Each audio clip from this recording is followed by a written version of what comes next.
Well, it is an honor to welcome all of you to the ceremonial office of the Vice President of the United States. I want to, in particular, thank the two colleagues of mine in the United States Senate who have been extraordinary leaders on so many issues, and in particular were very instrumental on the occasion that brings us here today, which is DACA and this anniversary of DACA.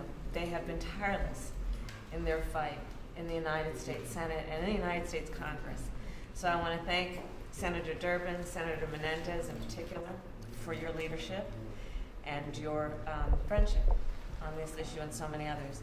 So 1 week after I was sworn into the United States Senate as a member of the Homeland Security Committee, and that was in 2017, in January of 2017, I was in a hearing, and in the hearing, there was a hearing for the nomination of the Secretary of the Department of Homeland Security.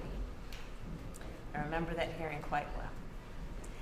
And I asked him a number of questions, but I was very specific in the subject that I was talking with him about, which was DACA. And as you know, the Committee on Homeland Security has a range of areas that it is responsible for overseeing, but I was particularly interested in how this nominee thought of the role of our government on the issue of DACA. And so I asked him questions, and I asked him about how he felt about, of course, DACA, which is the Deferred Action for Childhood Arrivals, and was, of course, started by the Obama administration in June of 2012. And we knew it was under threat by the administration at the time. And I was concerned about how the secretary, the nominee, would approach it. So I asked him, General John Kelly, I asked, are you willing to maintain DACA? Are you willing to maintain the policy? And he refused to answer the question directly.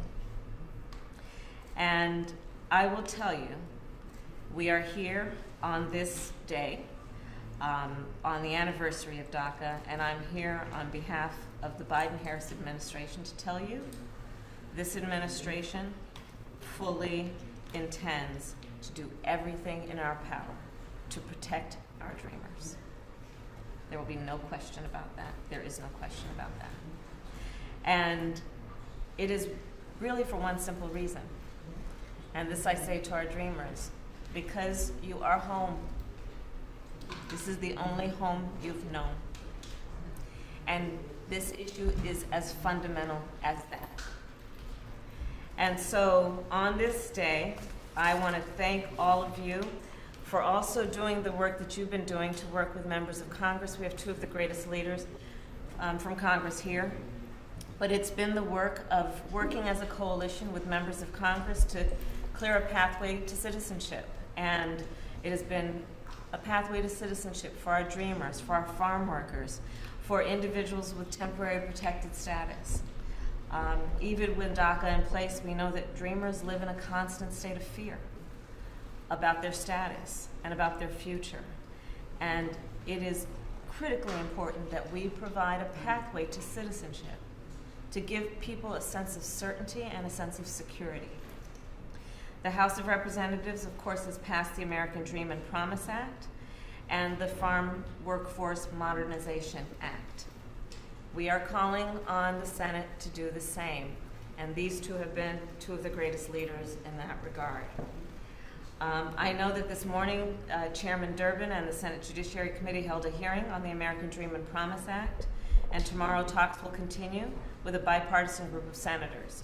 In addition, Chairman Menendez has been leading the way on the U.S. Citizenship Act.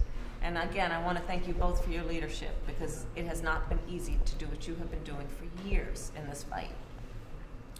Over the years, I have met with so many who are students, who are determined to serve our communities, farm workers who work hard every day feeding our communities, and highlighted by the incredible courage and hard work they did during the course of this pandemic.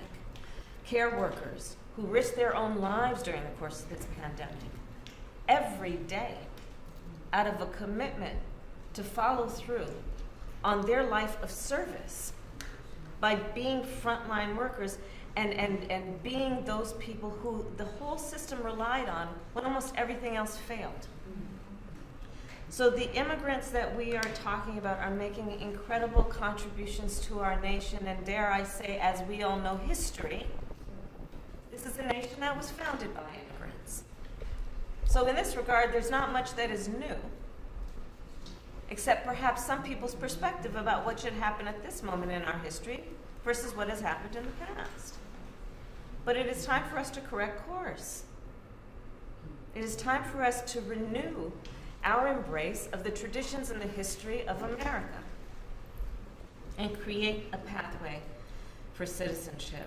So there is an urgency to this moment, and your stories are America's stories, and that's why we're here today, to share stories and to renew our commitment to this issue, both in terms of making progress, seeing action, but also making it very clear that when we are talking about a fundamental issue that is about safety and security and citizenship, we should create a pathway and allow people that opportunity, people who, in many cases, for decades, have been serving our country with courage and commitment. So with that, I thank you all for being here, and I'm looking forward to our discussion. Thank you.